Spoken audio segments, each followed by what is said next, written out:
एगो गाना से बुझही खुद के झुमटाई सितार रे। करही काहे घमंड बन के 2 दिन के सितार रे। पावर देखैबौ तोरो करके 400 मिलियन पार रे। पावर देखैबौ तोरो करके 400 मिलियन पार रे। करही एते घमंड तोरो तो खत्म हो बाजार रे। दोसरा के बोले से पहले एक बेर अपनो देखे बाजार रे। पावर देखैबौ तोरो करके 400 मिलियन पार रे। पावर देखैबौ तोरो करके 400 मिलियन पार रे।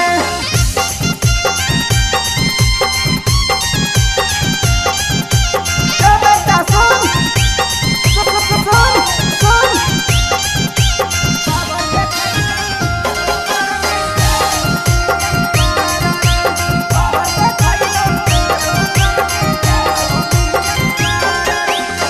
दोसरा के बोलही खुद पर करही गुमानावा। दोसरा के टोन पहौ कर वाला गानावा। तो बेटा सुन। दोसरा के बोलही खुद पर करही गुमानावा। दोसरा के टोन पे हौ कर वाला गानावा। मिलहौ नाही लाइक नहीं कमेंट वो पूरो 1000 रे। मिलहौ नाही लाइक नहीं कमेंट वो पूरो 1000 रे। पावर देखैबौ तोरो करके 400 मिलियन पार रे। पावर देखैबौ तोरो करके 400 मिलियन पार रे।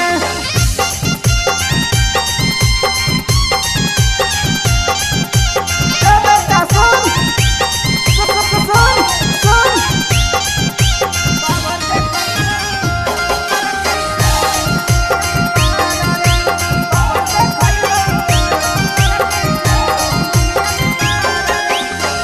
तोरा जे बनल कहू है हीरोइन से कैली विवाद रे।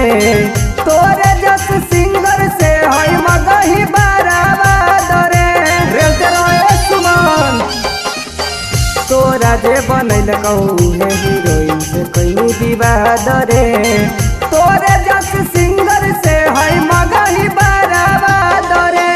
गावही गाना में बॉडी कवन पतो नहीं चल हो यार रे। गावही गाना में बॉडी कवन पतो नहीं चलो हो यार रे।